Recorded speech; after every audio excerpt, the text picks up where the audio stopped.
The phone rang at 2:17 a.m. Melissa Allen had always feared middle-of-the-night calls, those harbingers of news too terrible to wait for daylight.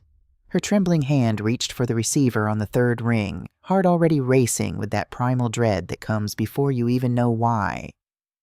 "Mrs. Allen, this is Mercy Hospital. Your son, Tyler Allen, has been admitted with a suspected brain aneurysm. You need to come immediately." The world tilted. At 65, Melissa had buried her husband a decade earlier. She'd survived breast cancer at 50. She'd weathered 1,000 storms. But nothing had prepared her for this moment. Tyler couldn't be dying. He was only 35, healthy, careful. He was supposed to bury her, not the other way around. She arrived at the hospital still wearing her nightgown beneath her coat, hair uncombed, hands shaking as she gave her name at the reception desk. A grim-faced doctor led her to a private consultation room, never a good sign, and the words that followed shattered what remained of her carefully ordered world. "Massive cerebral aneurysm. No warning signs. Nothing could have been done. I'm so sorry, Mrs. Allen. He's gone." Gone. The word hung in the sterile air like a death sentence of its own. Hours blurred together. Paperwork. Decisions no mother should make. Phone calls she couldn't remember making. It was nearly noon when Jade finally arrived. Tyler's wife of 10 years, her designer sunglasses hiding her eyes despite the gray December sky. Expensively manicured nails tapping impatiently against her phone case. "There was traffic," Jade offered without meeting Melissa's gaze. "And I had to find someone to watch Ryan." Melissa had already called Ryan's school, already spoken with his teacher, already arranged for their 8-year-old grandson to spend the day with his best friend's family, sparing him the hospital's cold machinery of death. The fact that Jade hadn't thought to do this, that she'd left her son without information about his father's condition, settled like lead in Melissa's stomach. "Tyler is gone," Melissa said simply, watching for the reaction that would tell her everything. Jade's perfectly painted mouth formed a small O of surprise. Her hand fluttered to her throat in a gesture that might have seemed natural if Melissa hadn't spent 30 years as a psychology professor, trained to read the subtle tells of human behavior. "But he was fine yesterday," Jade said, her voice catching on cue. "We had dinner and then he was working in his study. I went to bed early. I didn't even say goodnight." For a moment, something flickered across Jade's face. Regret? Relief? Before her expression smoothed into appropriate shock. And in that brief instant, Melissa's professional instincts whispered a warning she couldn't yet name. Something wasn't right. Scene 2. The funeral performance. Melissa had attended enough funerals to recognize genuine grief. It manifested differently in everyone. Some collapsed inward, some raged against the universe, some grew eerily calm. But there was an authenticity that couldn't be fabricated, a rawness that couldn't be rehearsed. As she sat in the front pew of St. Michael's Episcopal Church 4 days later, watching mourners approach Tyler's casket, she observed a master class in emotional performance from her daughter-in-law. Jade had dressed impeccably in a designer black dress that managed to be both appropriate and flattering. Her hair fell in subdued waves. Her makeup was subtle, yet flawless, tear-proof mascara evident as she dabbed occasionally at dry eyes with a monogrammed handkerchief. She leaned against Melissa at calculated intervals, murmuring things like, "He would have appreciated such a turnout," and "Tyler always spoke so highly of everyone here." To observers, they appeared as a united front of grief, the devastated widow and the heartbroken mother supporting each other through unimaginable loss. Only Melissa could feel how lightly Jade rested against her shoulder, ready to straighten the moment someone important approached. Only Melissa noticed how Jade's eyes constantly scanned the room, assessing each mourner's social and financial status with the precision of an accountant. Only Melissa caught the subtle changes in Jade's voice when speaking to Tyler's wealthier clients versus his childhood friends. But Melissa's attention was primarily focused on Ryan, seated on her other side. His small body shook with silent sobs, his face blotchy from genuine tears as he stared at the casket containing his father. Unlike his mother, Ryan's grief was raw and real. Is Daddy really in there? He whispered during a lull in the service. His body is, Melissa explained gently, pulling him closer. But the special part that made him Daddy, his love, his thoughts, his spirit, that's still with you. Always. Ryan nodded, seeming to understand this distinction better than many adults. I can still feel him sometimes, like he's watching. I believe he is, Melissa said, fighting back fresh tears. Jade leaned across. Ryan, sit up straight. People are watching. Melissa felt Ryan's small shoulders stiffen under her arm. This concern with appearances rather than her son's emotional state was precisely why Tyler had increasingly left Ryan in Melissa's care over the past year, something Melissa hadn't fully understood until now. After the service, the procession of mourners seemed endless. Tyler had been well loved by colleagues at his law firm, by clients he'd helped, by neighbors and friends. Each person had a story. Your son helped me keep my house during my divorce, one woman said, clasping Melissa's hands. He reduced his fees when he learned I was struggling, then connected me with financial advisors who helped me get back on my feet. Tyler was the only attorney who took my discrimination case when no one else would, an elderly man told her. He cared about justice, not just billable hours. These testimonials were bittersweet balm to Melissa's aching heart. Her son had lived his values, had made a difference. She stored each story carefully, knowing Ryan would treasure them someday. Throughout the reception, Melissa noticed Jade having intense whispered conversations with several people, including a tall, expensively dressed man she didn't recognize. When Melissa approached, they separated smoothly, Jade introducing him as Richard Martinez, one of Tyler's real estate investment partners. My condolences, Mrs. Allen, Richard said, his handshake brief and impersonal. Tyler was a remarkable man. Something in his tone rang false, and the way Jade's hand briefly touched his arm suggested a familiarity that went beyond business acquaintance.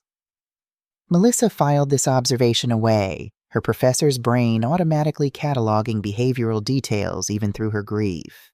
By evening's end, Marcus Webb, Tyler's closest friend since law school and his personal attorney, approached quietly as Ryan dozed on a couch in the funeral home's private room.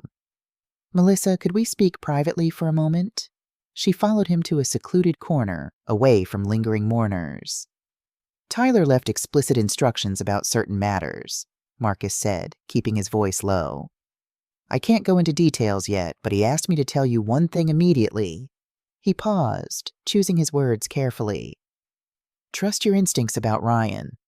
Melissa glanced toward her sleeping grandson, then at Jade, who was checking her makeup in a compact mirror while nodding absently at condolences. Yes, she said slowly. I believe I understand. Good. Marcus's expression softened slightly. We'll need to meet officially tomorrow about the will. But Melissa? Tyler wanted you to know. He hesitated. Arrangements have been made. For both of you.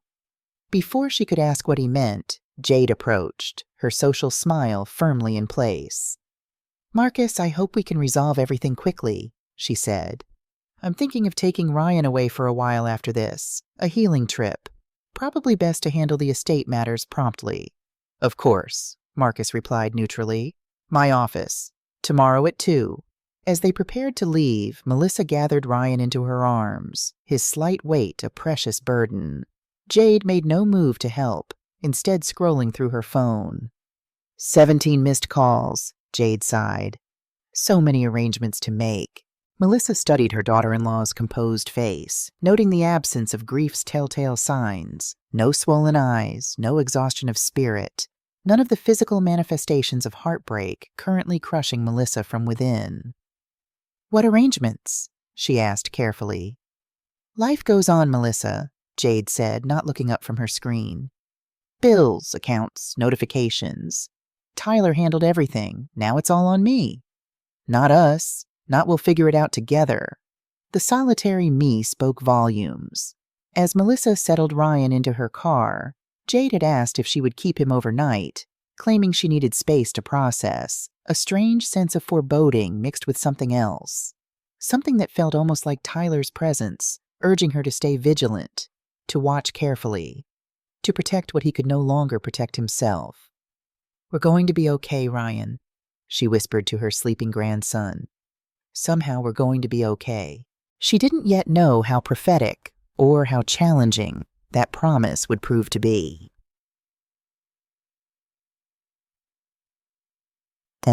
Scene 3. The will reading. Twist number 1.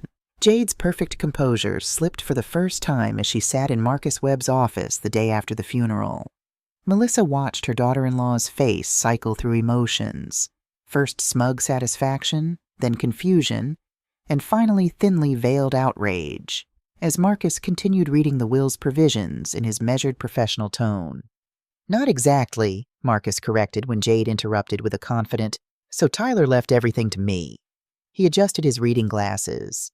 "Mr. Allen left you the lake house property valued at approximately $400,000, his investment portfolio with Meridian Partners worth $450,000, and a life insurance policy of $500,000. He paused. "That's approximately $1.3 million in total assets." Melissa sat quietly, hands folded in her lap, as Marcus outlined the inheritance that had left Jade increasingly agitated. While substantial by most standards, it clearly fell short of her expectations. "The family home at 1742 Oakwood Drive," Marcus continued, not meeting either woman's eyes as he read directly from the document. "Both vehicles, a 2023 Mercedes E-Class and a 2022 Range Rover Sport, and his personal bank accounts at First National Bank, are bequeathed to his mother, Melissa Allen." "That's impossible," Jade interrupted, her carefully manicured nails digging into the leather armrests. "We purchased that house together. It's marital property." Marcus slid a document across the polished desk. "The house was purchased solely in Tyler's name before your marriage. It was never converted to joint property. The deed and mortgage documents confirm this." Melissa kept her expression neutral, despite her own shock. Tyler had never mentioned these arrangements. The family home, a beautiful 4-bedroom colonial where Ryan had his treehouse in the backyard, was apparently hers, not Jade's. So were Tyler's vehicles and a bank account she hadn't known existed. "What about Ryan's college fund?" Jade demanded, her voice rising slightly. "Tyler always said he was setting aside money for Ryan's education." Marcus nodded. "Mr. Allen established a comprehensive trust for Ryan's educational expenses, including undergraduate, graduate school, and related costs. The trust is currently valued at $380,000. "And I'm the trustee of this account," Jade stated, reaching for the document. "You are not the trustee," Marcus replied evenly. The room fell silent except for the antique clock ticking on the bookshelf. "Then who is?" The question came out as nearly a hiss. Marcus glanced at Melissa briefly. "Melissa Allen has been named sole trustee of all funds related to Ryan's care and education." Melissa watched her daughter-in-law process this information, could almost see the calculations happening behind those carefully made-up eyes, totaling assets, weighing options, formulating responses. "This makes no sense," Jade finally said, her voice deliberately modulated to convey wounded confusion rather than the anger Melissa could see simmering beneath. "Tyler and I discussed our estate plans. This is nothing like what we agreed upon." Marcus cleared his throat. "The will was updated 3 months ago. Tyler came to me specifically to make these changes. Everything is legally executed and properly witnessed." 3 months ago? Jade's eyes narrowed. "He never mentioned any changes to me." "That was his prerogative," Marcus replied simply. Melissa remained silent, absorbing the implications. 3 months ago, Tyler had secretly revised his will to ensure she would have the family home and financial resources, while limiting Jade's access to certain assets and, most tellingly, Ryan's education fund. The timing corresponded with a period when Tyler had seemed particularly troubled, often bringing Ryan to stay with Melissa for father-son weekends that she'd suspected were actually meant to give Tyler space to deal with marital issues. "There must be some mistake," Jade said, turning to Melissa with a practiced look of appeal. "Melissa, you know Tyler would have wanted his family to remain in their home. You have your own house. Surely you don't intend to take ours away from Ryan." The subtle manipulation was impressive. framing any enforcement of Tyler's wishes as Melissa taking something from her grandson rather than from Jade. Melissa recognized the tactic from years of teaching persuasion techniques to psychology students. "I'm as surprised as you are, Jade," Melissa said truthfully. "I need time to process all of this." Marcus continued with additional details, items about personal effects, specific bequests to charities, funeral expenses that had been prearranged. Throughout it all, Melissa noticed Jade texting under the table, her face a mask of appropriate grief, occasionally disrupted by flashes of calculation. When the meeting concluded, Marcus asked Melissa to stay behind for a moment. Once Jade had left, with a tight-lipped promise to talk soon directed at Melissa, he closed his office door and sat across from her. "There's more," he said quietly, retrieving a sealed envelope from his desk drawer. Her name was written on it in Tyler's familiar handwriting. Her hands trembled as she took it. "Should I read it now?" she asked. "Take it home," Marcus advised. "Read it when you're alone and ready. And Melissa—" He paused, his professional demeanor softening. Tyler knew exactly what he was doing. "Trust that." She nodded, slipping the envelope into her purse. As she rose to leave, Marcus added one more thing. "He protected you both the only way he could. Now it's your turn to protect Ryan." Scene 4. Tyler's letter. The mission. Melissa waited until that evening, after settling Ryan at his friend's house for a sleepover, something she'd arranged to give herself time to process everything. Alone in her modest home with only the ticking of her kitchen clock for company, she finally opened Tyler's letter with shaking hands. The single page of stationery from his law office felt heavy with importance. "Mom, if you're reading this, the unthinkable has happened. I'm so sorry to leave you with this burden, but there's no one I trust more. My marriage has been failing for 2 years. What began as growing apart has evolved into something far more concerning. 6 months ago, I hired a private investigator. What Detective Sarah Walsh uncovered— Mom, I need you to understand the situation clearly. Jade has been having an affair with David Martinez, that real estate partner you'll probably meet at my funeral. But it's more than an affair. They've been planning to leave, planning to liquidate assets, planning a future that doesn't include me, except as a source of funding. I've documented everything. Marcus has the full file, text messages, financial transfers to offshore accounts, hotel receipts, all of it. But here's what keeps me awake at night. Ryan. They talk about him like he's a complication, an obstacle, a situation to manage. I can't divorce her without risking my access to Ryan in the short term. Family court doesn't always favor fathers, and Jade's already prepared to paint me as an absent workaholic.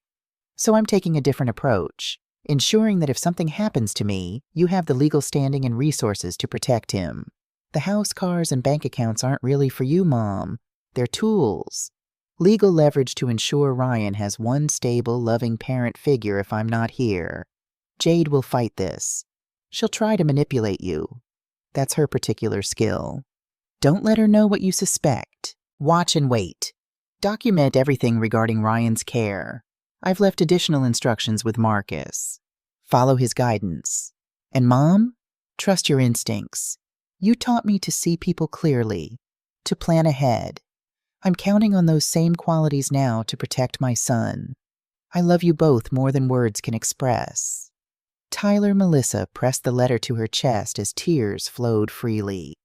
Even facing whatever fears had driven him to write this, Tyler had been thinking of protecting his son, of protecting her. The weight of that trust settled on her shoulders like a physical thing. She read the letter again, this time with her professor's analytical mind engaged. The phrases, "if something happens to me," appeared twice. Tyler hadn't known about the aneurysm, couldn't have, but he'd been worried enough about something to prepare for his death. Had Jade done something? Could she have somehow caused— No, the doctors had been clear. Massive cerebral aneurysm, no warning signs, nothing suspicious. Sometimes death was just random cruelty, not conspiracy. But the affair was real, the planning was real, the financial deception was real, and most damning of all, Viewing Ryan as a complication was real. Melissa stood, wiping her eyes, and walked to her desk. She pulled out a new leather journal she'd received as a retirement gift and never used. On the first page, she wrote, "Ryan's Chronicle, for his protection." Then, systematically, she began documenting everything she'd observed since Tyler's death. Jade's late arrival at the hospital, her dry eyes at the funeral, her immediate focus on settling things quickly, the mysterious Richard Martinez, the text messages during the will reading. Her training was kicking in now. Years of research methodology, of documenting behavioral patterns, of seeing what others missed.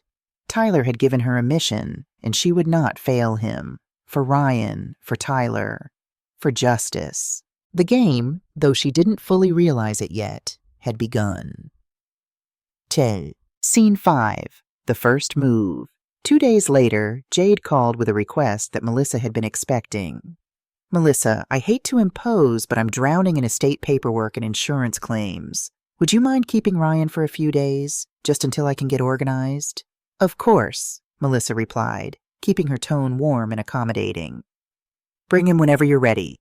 Jade dropped Ryan off within the hour, her designer SUV pulling into Melissa's driveway with barely enough time for Ryan to grab his backpack before Jade was checking her phone, one foot already back toward the car. "I packed some clothes and his tablet," Jade said, not looking at either of them. "I'll call him tonight." "What about his inhaler?" Melissa asked, noting its absence from Ryan's bag. "Dr. Morrison said he needs it daily during winter." Jade's expression flickered, annoyance, then dismissal. "Oh, I'll drop that by tomorrow. He'll be fine for one night." "Mom, I need it," Ryan said quietly. "Ryan, don't be dramatic. Your grandmother can handle one night." Jade kissed his forehead with performative affection, then turned to Melissa. "Thank you for this. I don't know what I'd do without you." As Jade's SUV disappeared down the street, Melissa knelt to Ryan's level. "Let's call your doctor and get that prescription refilled, okay? Just to be safe." Ryan nodded, looking relieved. "She forgets a lot now," he said softly. "Dad used to remember everything for us." First entry, Melissa thought, already composing the journal notation in her mind. That afternoon, following Marcus's advice from their post-will reading conversation, she contacted a home security company. By evening, discrete cameras had been installed in the common areas, living room, kitchen, entryway. Not the bedrooms or bathrooms, nothing invasive, just enough to document comings and goings, to have proof of who said what and when. "What are those for, Grandma?" Ryan asked, pointing at a small camera mounted near the ceiling. "Safety," Melissa replied honestly. "Lots of people have them now. It helps us feel secure." That night, as they made spaghetti together, Ryan's favorite, Melissa observed her grandson with new eyes, the way he automatically set the table without being asked. How he knew where everything was in her kitchen, the comfortable ease of their routine together. "Do you stay at Grandma's house a lot?" she asked casually. "Pretty much every weekend for like forever," Ryan replied, carefully grating cheese. "Dad used to bring me on Friday nights. He said it was our special tradition, but I heard him tell Mom once that she needed space to do her own thing." He paused. What thing was Mom doing? Melissa's heart ached. "Grown-up things, sweetheart. Sometimes adults need time to themselves." She made a mental note. Tyler had been leaving Ryan with her regularly, creating a documented pattern of Ryan's comfort in her home, his integration into her care routine. Had Tyler been building a case even then? Creating evidence of Ryan's primary attachment to his grandmother? After dinner, as Ryan settled into the guest room that had gradually become his room over the past year, complete with his art projects and favorite books, Melissa's phone rang. Jade. "Hi, Melissa. Just checking on Ryan." "He's doing well. We made spaghetti and he's settling in for the night." "Oh, good." A pause. "Listen, I've been thinking about the will situation. It's so complicated, isn't it? The house, the cars, the trust fund arrangements." "Here it comes," Melissa thought.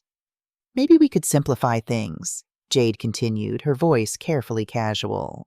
"For Ryan's sake, why don't we meet for coffee tomorrow? Just you and me. I think I found a solution that works for everyone. Melissa kept her tone curious rather than suspicious. What kind of solution? Better to discuss in person. Tomorrow at 2? That cafe on Maple Street you like? After agreeing and hanging up, Melissa immediately called Marcus. She's making her move, Melissa told him. Meeting tomorrow at 2. Don't go alone, Marcus replied. And Melissa? Whatever she proposes, don't agree to anything without having me review it first. Record the conversation if you can. Virginia is a one-party consent state. I will. One more thing. Detective Walsh has finished compiling Tyler's investigation file. You need to see it before that meeting. Can you come by my office in the morning? I'll be there. After hanging up, Melissa sat in the quiet of her living room, Tyler's letter still in her purse, Ryan sleeping peacefully upstairs in a room that had become his sanctuary. Outside, snow began to fall, blanketing the street in white. The first move had been made. The pieces were being positioned, and Melissa Allen, retired psychology professor, devoted grandmother, and now guardian of her son's final wishes, was ready to play the long game, for Ryan, for Tyler, for truth. Tomorrow she would see exactly what evidence Tyler had gathered. Tomorrow she would face Jade's solution. Tomorrow the real battle would begin. But tonight she simply sat in the peaceful silence, gathering her strength for what lay ahead. Scene 6, the evidence vault, twist number 2. Marcus's office felt different in morning light, less formal, more conspiratorial. He locked the door behind Melissa and spread documents across his conference table like a detective laying out evidence at a crime scene. Tyler started investigating 6 months before he died, Marcus began, handing her a thick folder. What he found. Melissa, you need to prepare yourself. She opened the file. The first page was a timeline in Tyler's meticulous handwriting. October 15th, first suspicious text exchange noticed November 2nd. Hired Detective Walsh. November 18th. Affair confirmed. David Martinez. December 1st. Financial irregularities discovered. January 10th. Offshore accounts identified February 3rd. Changed will photographs spilled out. Jade and David entering hotels. Time-stamped. Dated. Undeniable. The affair started about 18 months ago, Marcus explained. But look at the text messages. Melissa's hands trembled as she read the printed exchanges. David, how much longer are we doing this? The Cayman property won't wait forever. Jade, Tyler's life insurance is too malheurs. Need to maximize before we go. David, that's only if something happens to him. Jade, people have accidents. Heart conditions run in his family. Just needs encouragement. David, Jesus, Jade, be careful what you say. Jade, I'm always careful. That's why this will work. The room spun. Melissa gripped the table's edge. Did she couldn't finish the question. Tyler died of natural causes, Marcus said firmly. The autopsy was thorough. Massive cerebral aneurysm, completely random. But these texts show intent, Melissa. Conspiracy to commit insurance fraud at minimum. And they reveal her mindset. Ryan is a paycheck, not a son. More documents showed systematic financial deception. Jade had transferred $75,000 to offshore accounts in increments just below reporting thresholds. Joint accounts drained. Credit cards maxed out on purchases Tyler never saw. She's been planning this for over a year, Melissa whispered, which is why Tyler changed his will. Why he gave you the house and control of Ryan's trust. He was building a legal firewall. Marcus pulled out one final document. Tyler's handwritten note dated 2 weeks before his death. Mom, if something happens, show Marcus everything. Get Ryan to safety. She sees him as money, not a child. The texts prove intent. Use them for custody if needed. Don't let her take him to the Caymans. Protect him. T. He knew, Melissa said, tears streaming. He knew she was dangerous. He knew she was calculating, Marcus corrected gently. And he trusted you to outsmart her.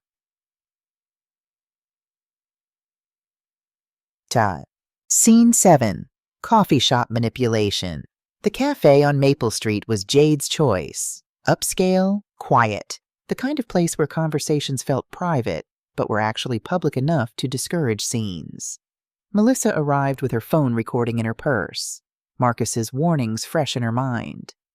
Jade was already seated, immaculate in black cashmere, playing the role of elegant grieving widow. "Melissa, thank you for coming." Air kisses, practiced warmth. "I ordered your favorite, hazelnut latte." They sat. Jade wasted no time. "I've been thinking about what's best for Ryan, for all of us." She stirred her coffee with deliberate grace. "The will creates such complications. You and I both know Tyler wasn't thinking clearly those last months. The stress, working late." "He seemed very clear to me," Melissa said mildly. Jade's smile tightened fractionally. "Melissa, let's be honest. You're 65. That house is far too large for you to manage. The maintenance, taxes, upkeep. I'm quite capable." "Of course you are." Jade leaned forward, voice dropping to intimate concern. "But I'm thinking of Ryan, his home, his school, his stability. If you transferred the house back to me, as Tyler would have wanted if he'd been himself, I could ensure Ryan stays in his familiar environment. And what would I receive from this arrangement? Generous visitation." Jade slid a document across the table. "Every other weekend, major holidays. I put it in writing, legal and binding." Melissa scanned the pre-drafted agreement. Transfer of house, vehicles, and all assets in exchange for guaranteed grandparent visitation rights. "You've clearly thought this through," Melissa observed. "I have, for Ryan's sake." Jade's expression radiated maternal concern. "We both want what's best for him, don't we?" "Of course." Melissa folded the document slowly. "Though I'll need a few days to review this properly." Jade's mask slipped, just a flash of irritation. "Don't involve Marcus. He's old-fashioned, doesn't understand modern families. My attorney assures me this is completely standard." "I see." Melissa tucked the document into her purse. "Is there anything else I should know?" "Actually, yes." Jade brightened, sensing victory. "David and I are looking at properties in Scottsdale. Wonderful schools, year-round sunshine. Fresh start for Ryan, away from all this sadness. The sooner we settle estate matters, the sooner we can all move forward." There it was, buried under concern and logistics, the real plan. Take Ryan out of state, out of Melissa's reach, out of legal jurisdiction. "Arizona sounds lovely," Melissa said neutrally. "When are you thinking of moving?" "Within the month, ideally, which is why it's so important we resolve this quickly." After more pleasantries, they parted. Melissa waited until Jade's car disappeared before calling Marcus. "She wants me to sign over everything in exchange for visitation rights," Melissa reported. "And she's planning to take Ryan to Arizona within a month." "Perfect," Marcus said grimly. "She just gave us urgency for emergency custody. Flight risk makes judges very cooperative. How soon can you get to my office?" 20 minutes. Scene 8, Ryan's confession. That night, as Melissa helped Ryan with homework at her kitchen table, he suddenly looked up from his math worksheet. "Grandma, am I going to have to move to Arizona?" Melissa's heart clenched. "What makes you ask that, sweetheart?" "I heard Mom on the phone yesterday. She told someone we'd be gone by next month. She said the schools there don't have snow days." His voice wavered. "But I don't want to leave. My friends are here. And Dad—" "Your dad what, honey?" "Dad's grave is here. Who will visit him if we leave?" Tears spilled down his cheeks. "And you're here. I don't want to lose you too." Melissa pulled him close. "Tell me something. Has Mom talked to you about this move?" Ryan shook his head against her shoulder. "She doesn't talk to me much anymore. She's always on the phone with David. He doesn't like kids. He told Mom I'm expensive." "When did you hear that?" "In Miami. They thought I was watching TV, but I heard them. David said kids are expensive and complicated, and Mom laughed. She said just temporary complications." Each word was a nail in Jade's coffin. Melissa kept her voice gentle. "Ryan, did Dad ever talk to you about staying with Grandma?" The boy nodded. "Before he died, like maybe a week before, he came to my room late at night. He seemed sad. He said if anything ever happened to him, I should stay with you. that you'd keep me safe. Ryan looked up. He made me promise not to tell Mom. Why would he say that? Because your dad loved you very much, Melissa whispered. And he wanted to make sure you were always protected. I miss him so much it hurts. I know, baby. I know. After Ryan went to bed, Melissa added everything to her journal with shaking hands. Tyler's deathbed instruction to his son, David's cruel comment, Jade's temporary complications remark, all of it documented, time-stamped, preserved. Scene 9. The Custody Petition. Marcus's conference room felt like a war room. Documents covered every surface. Medical records, school reports, financial statements, photographs, Detective Walsh's investigation file. We file for emergency temporary custody, Marcus explained, organizing papers into evidence folders. The legal argument is three-pronged.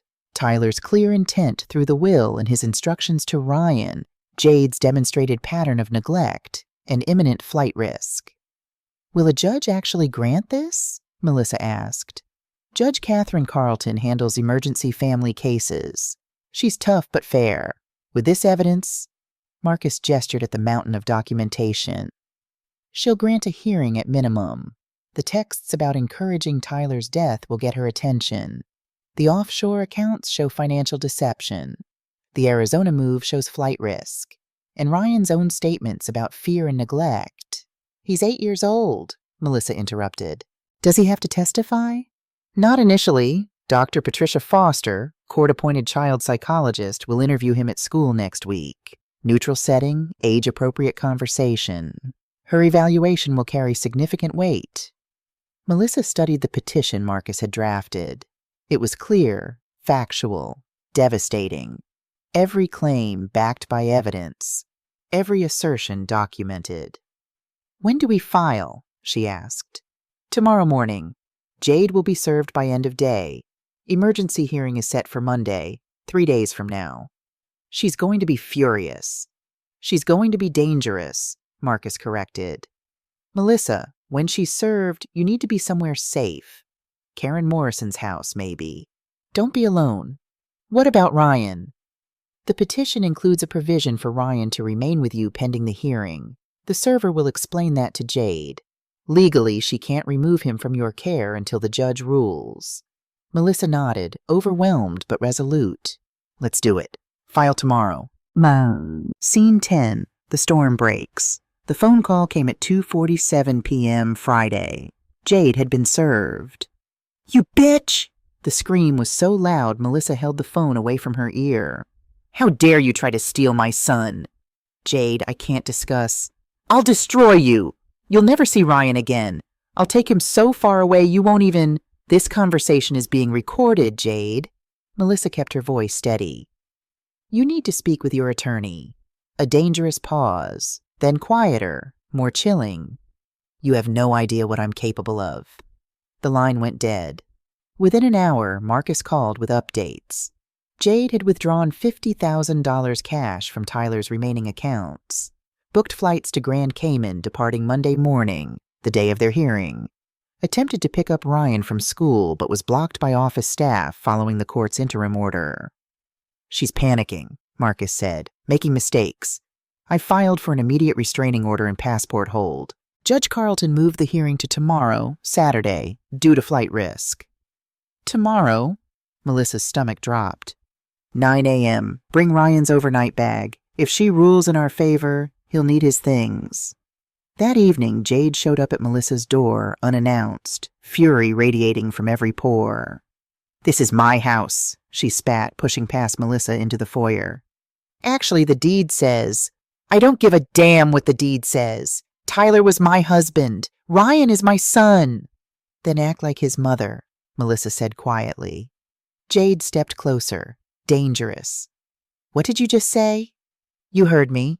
Mothers don't use their children as leverage. Mothers don't plan to flee the country. Mothers don't forget inhaler prescriptions. You've been spying on me. Tyler was, Melissa corrected. For months, before he died. Jade's face went pale. He knew? About David? About the offshore accounts? About your plans to leave? Melissa held her ground. Yes, he knew everything. That's why he changed his will. Why he gave me the house. He was protecting Ryan from you. For a moment, Jade's mask shattered completely. No performance, no calculation, just raw fury and something like fear. Fine? You want the truth? Her laugh was bitter. I never loved Tyler. I married him because he was successful, stable, boring. The perfect cover. And Ryan? Ryan was insurance, literally. Child support, life insurance, the whole package. Melissa's phone recorded every word from her pocket. But you've made a mistake, Melissa. Jade's smile turned cruel. I have the best attorney money, David's money, can buy. And we play dirty. You might win tomorrow, but I'll get him back eventually. And when I do, you'll never see Ryan again. She left in a storm of expensive perfume and cold rage. Melissa stood in the quiet house, trembling. Then she sent the recording to Marcus.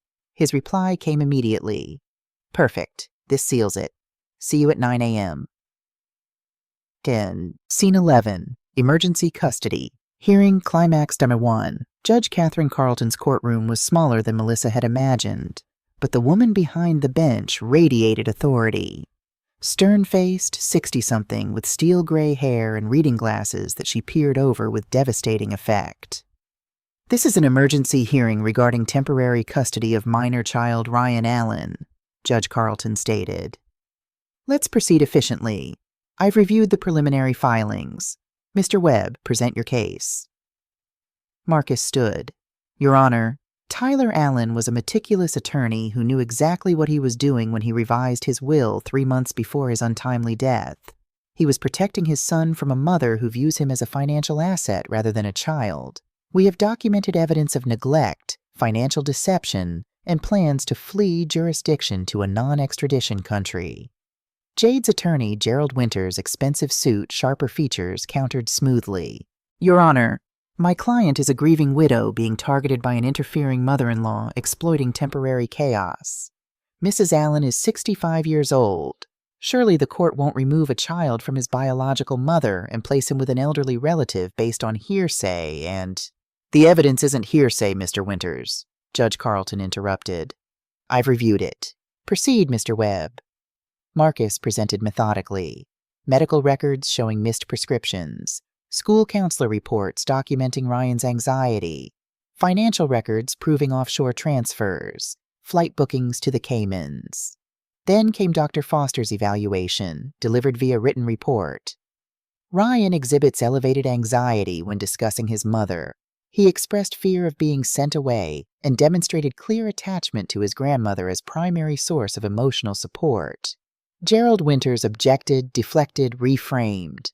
But when Marcus played the recording from the house confrontation, Jade's voice cold and clear admitting, I never loved Tyler, and Ryan was insurance. The courtroom fell silent. Even Winters had no rebuttal. Your Honor, Marcus said quietly, may I present one final piece of evidence? He loaded a USB drive. Tyler appeared on screen, recorded 3 weeks before his death. This is Tyler Allen of sound mind. I'm recording this as supplementary instruction to my will. If you're watching this, I'm gone. And my son Ryan needs protection. I've documented my wife's affair, her financial deception, and most importantly, her lack of parental engagement. Ryan deserves better. My mother, Melissa Allen, has been his primary emotional support. I formally request that custody be granted to her should circumstances require it. This isn't revenge. It's a father's final act of protection. Ryan is my son, and I trust my mother to raise him with the love Jade cannot provide. Judge Carlton was silent for a long moment after the video ended. Mrs. Allen, Jade, do you wish to address the court? Jade stood, shaking. Your Honor, This is all being taken out of context. I love my son. I'm just overwhelmed. I made mistakes, said things in anger, but Mrs. Allen, I've been on this bench for 23 years. Judge Carlton's voice cut like ice. I've reviewed all evidence. I've heard a father testify from beyond the grave. I've seen financial records that suggest criminal fraud. and I've read text messages discussing encouraging your husband's death that concern me deeply. Emergency temporary custody is hereby granted to Melissa Allen for 90 days, pending comprehensive evaluation. You'll have supervised visitation twice weekly. Neither party may remove the child from jurisdiction. Your passport and Ryan's passport are surrendered to the court immediately. Use these 90 days to demonstrate you can put your child first, Mrs. Allen, because if you cannot, I will not hesitate to make this permanent. The gavel fell. Jade's composure shattered. Gerald Winters grabbed her arm as she started toward Melissa, face contorted with rage. In the hallway, Karen Morrison hugged Melissa tight. You did it. Ryan's safe. Melissa nodded, too overwhelmed to speak. For now, Ryan was protected, but 90 days wasn't forever. The battle had just begun. Scene 13, the proposal, twist number 5. 2 weeks after the emergency hearing, during supervised visitation number 3, Jade was different. The performance had stopped.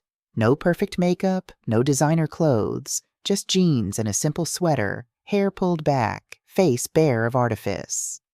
Ryan, I need to talk to you, she said as the social worker observed from the corner. Ryan looked guarded, his small body tense. Okay. I know things have been hard, confusing, scary, maybe. Yeah. His voice was barely audible. I want you to know that I love you, even if I haven't always shown it the right way. Jade's voice cracked. Not performed emotion, but something genuine. Your dad was a good man, better than I deserved, and he loved you more than anything in this world. Ryan's eyes filled with tears. I miss him. I know, and I think... Jade took a shaky breath. I think he knew something I didn't understand. That you need Grandma right now. Maybe more than you need me. It was the first honest thing Melissa had heard Jade say about Ryan in 10 years. Now, that evening Jade called Melissa directly.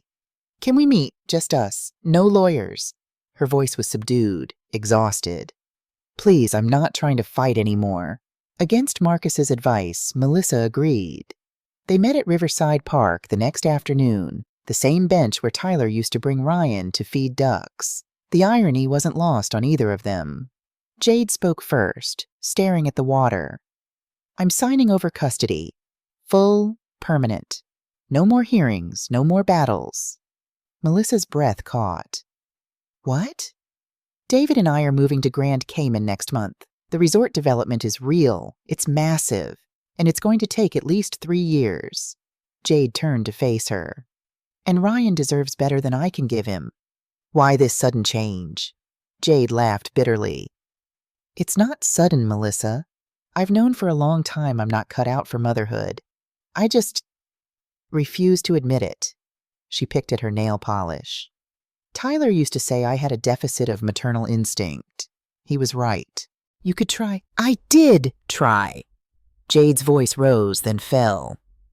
I got pregnant to keep Tyler from leaving. That's the ugly truth. And when Ryan was born, I felt nothing, just obligation, just burden. I kept thinking it would click, that magical mother-child bond everyone talks about. But it never did. Melissa absorbed this, recognizing the painful honesty, not redemption, but self-awareness. I watched him in that visitation room, Jade continued quietly. Saw how scared he is of me. That's not because of you poisoning him against me. That's because of who I've been, what I've done. And honestly, David doesn't want kids around. He's made that clear. So you're choosing David over Ryan. I'm choosing to release Ryan to someone who actually wants to be his parent. That's you. It's always been you, even before Tyler died. Jade met Melissa's eyes. I'll sign whatever Marcus drafts. I'll pay child support from the insurance money. I just want a clean break. No criminal investigations, no forensic audits. Everyone walks away. You want immunity, Melissa said flatly. I want to start over. And Ryan gets stability with someone who loves him unconditionally. Everyone wins. Melissa studied the woman her son had married. Selfish? Yes. Calculating? Absolutely. But also trapped in her own limitations, finally honest enough to admit it. I need to think about this, Melissa said, and consult with Marcus. Take your time. But Melissa? Jade stood to leave. Tyler was right to trust you. I hope someday Ryan understands I'm doing this for him, not to him. Scene 14. The Exchange. 1 week later, Marcus's office felt less like a battlefield and more like a treaty signing. Jade voluntarily terminated her parental rights, her signature steady on the documents that would change 3 lives forever. The agreement was comprehensive. Full legal custody to Melissa Allen. Child support payments. $2,000 monthly for 10 years. Jade may send cards, letters, Ryan's choice to read. No unannounced contact. No interference in Ryan's upbringing. This is legally binding, Marcus said, his tone neutral, but his eyes watchful. You understand once you sign there's no reversing this decision? I understand. Jade signed without hesitation. The final requirement was one supervised goodbye visit. Jade requested it herself.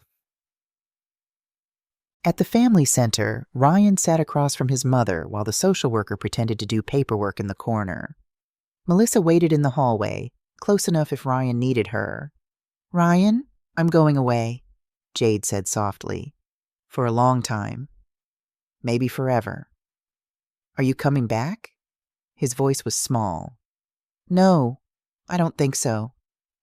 Because of me? No, baby. Never because of you. Tears, real tears, slid down Jade's face. You're wonderful. Your dad made sure of that. But I'm not the mom you need. Grandma is. Ryan was quiet for a moment, processing. Okay. I'm sorry. For all of it. For not being better. For not... Jade's voice broke. I hope someday you'll understand that leaving is the best thing I can do for you. Ryan looked at her with Tyler's steady gaze. Dad said something once. He said sometimes the bravest thing is knowing when you can't do something. Jade inhaled sharply. When did he say that? When he stopped trying to fix your marriage. He told me he couldn't make you love us, so he had to protect me instead. He was right. Jade wiped her eyes. He was always right. Take care of Grandma, okay? She loves you more than I ever could. She hugged him once. Brief. Final. Then she walked out of the family center, got into David Martinez's waiting car, and drove out of Ryan's life. Ryan didn't cry. He just watched her go through the window, his small hand finding Melissa's. Can we go home now, Grandma? Yes, sweetheart. We can go home.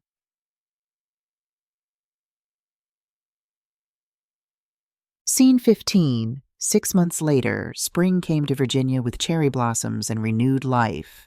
Ryan's 9th birthday party filled Melissa's backyard with laughter, school friends playing, neighbors helping with food, Marcus teaching kids to play cornhole. The small memorial garden Melissa and Ryan had planted for Tyler bloomed with his favorite flowers. Ryan had chosen a stone bench with an inscription, Dad's thinking spot, where love never leaves. As Melissa brought out the birthday cake, Ryan suddenly stood on a chair. Everyone, I want to say something. The yard quieted. Ryan's confidence was remarkable compared to the anxious child of 6 months ago. This year has been really hard. I lost my dad, and my mom went away. But I learned something important. He looked directly at Melissa. Family isn't just who you're born to, it's who shows up. Grandma shows up, every day. For homework, for soccer, for nightmares, for everything. So today, on my birthday, I want to say thank you for choosing me.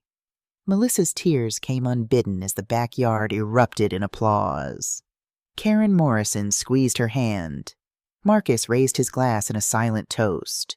Later, after the party ended and Ryan was upstairs showering, Melissa found a card in the mail, postmarked from the Cayman Islands. Inside, Jade's handwriting. Ryan, happy 9th birthday. I hope you're happy. I hope you understand someday that leaving was my way of loving you, giving you to someone who could love you better. Your dad was the best man I ever knew, and you're so much like him. Take care of Grandma. J. Melissa tucked it into a memory box. Ryan could read it when he was older, when he could understand that people were complicated, that love wasn't always straightforward. For now, he just needed to be a kid. Happy, safe, loved. 1 year after Tyler's death, Melissa visited his grave alone for the first time. Usually Ryan came with her, but today she needed to talk to her son privately. She sat on the bench Marcus had installed near the headstone and spoke aloud, not caring if anyone heard. "I did it. He's safe. He's happy. He's going to be okay. You couldn't have predicted all of this. The custody battle, Jade's surrender, me raising Ryan at 66. But somehow you prepared me for it anyway, teaching me to see people clearly, to document, to plan. You knew I'd need those skills. Some days I feel 86 chasing a 9-year-old around, but most days I feel younger than I have in years. Purpose will do that." Ryan asked me yesterday if I wished things were different, if I wished you were here raising him instead of me. I told him the truth. Every single day I wish you were here, but I'm so grateful I get to do this. To know him the way you wanted me to give him the childhood you planned for him. Melissa's voice caught. "He has your smile. Did I ever tell you that? And your stubborn sense of justice. Last week he stood up to a bully at school, not with fists, but with words. He said, 'My dad was a lawyer, and he taught me that standing up for what's right is more important than being popular.' I asked when you taught him that. He said you didn't, not directly. But he overheard you saying it to me once on the phone working on a pro bono case. That's your legacy, Tyler. Not the house, not the money. It's Ryan. Every kind word he speaks, every brave choice he makes, that's you, living on through him. And I promise, I'll protect that legacy with everything I have." She remembered the last paragraph of Tyler's letter, which she'd read so many times she'd memorized it. "Mom, I don't know if there's an afterlife, but if there is, and I can see you both, I'll be watching, proud, grateful, at peace knowing my son has the best guardian possible. Love isn't always biological. Sometimes it's chosen, and you chose Ryan before he was even in danger. That's why I trusted you with my everything." "I won't let you down," Melissa whispered, placing fresh flowers on the grave. "Grandma?" She turned. Ryan stood behind her, helmet under his arm. They'd biked to the cemetery together, though she'd sent him to explore the butterfly garden while she talked to Tyler. "Did you want to say hi to Dad?" she asked. "I already did. Told him about my A+ on the science project." Ryan grinned. "And about making the travel soccer team." "What did he say?" Ryan's smile widened. "You know what he said?" "That we're proud of you," Melissa replied, her heart full. "Exactly." They walked together through the cemetery gates into warm afternoon sunshine, grandmother and grandson, bikes in hand, heading home. That evening, Ryan did homework at the kitchen table while Melissa cooked dinner. The radio played softly. Through the window, the memorial garden glowed in golden hour light. "Grandma?" Ryan looked up from his math worksheet. "Yes, sweetheart?" "Do you think Dad knew this would happen? That you and me would be a team?" Melissa smiled, stirring pasta sauce. "I think your dad knew exactly what he was doing." "Good." Ryan returned to his homework. "Because I like our team." "Me too, Ryan. Me too." On the refrigerator, 2 photos hung side by side in magnetic frames. The first, Tyler, Melissa, and 5-year-old Ryan at the beach, all matching smiles. The second, Melissa and Ryan at his 9th birthday party, those same smiles reflected across generations. A legal document was pinned beside them, the finalized adoption papers Marcus had filed last month. Not just guardianship anymore, but official adoption. Ryan Allen was legally, permanently, irrevocably Melissa's son now. The phone rang.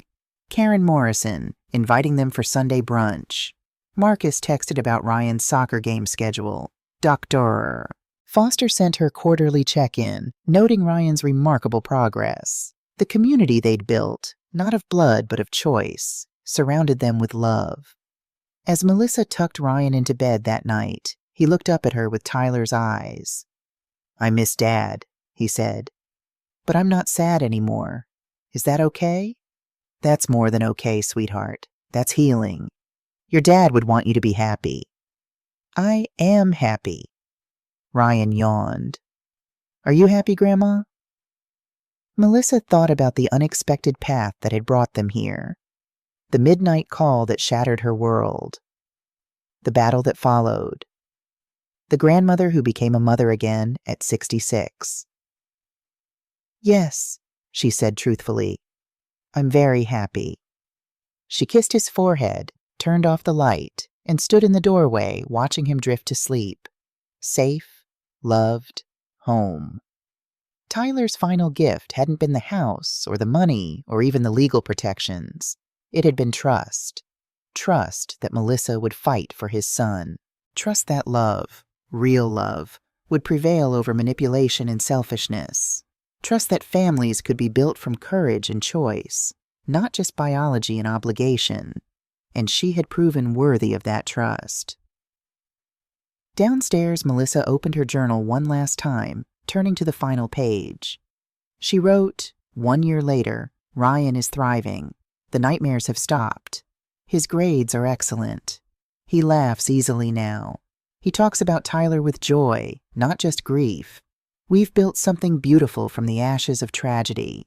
A family bound not by obligation, but by unwavering love. Tyler, wherever you are, rest easy. Your son is home. She closed the journal, turned off the lights, and went to bed. Outside, stars emerged in the clear night sky. Inside, a grandmother and grandson slept peacefully, protected by the foresight of a man who had loved them both enough to ensure their future even in his absence. The last will had been executed. The battle had been won. The family had been saved. And love, the kind that endures beyond death, beyond law, beyond blood, had triumphed.